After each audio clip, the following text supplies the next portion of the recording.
You ever think about how that person that you don't mess with no more put you on to something real good?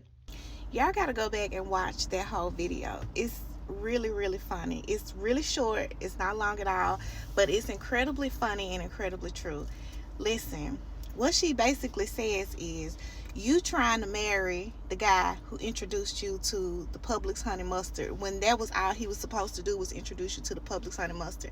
And listen, she's telling the truth, okay?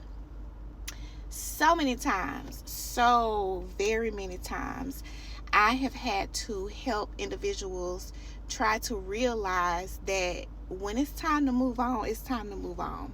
And we stay in relationships sometimes way too long because of the time that we have invested. And this is how I respond to that. Okay, so you don't want to leave because you've been with this person 5, 6, 7, 8, 9, 10 years. You gonna waste another 5, 6, 7, 8, 9, 10 years?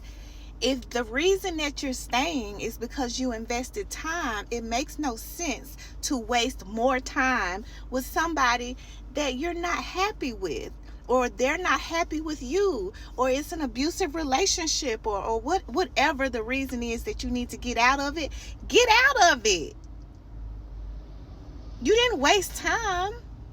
Hopefully you learned something. Hopefully you learned something about yourself. Hopefully you learned how to set boundaries. You learned how to communicate.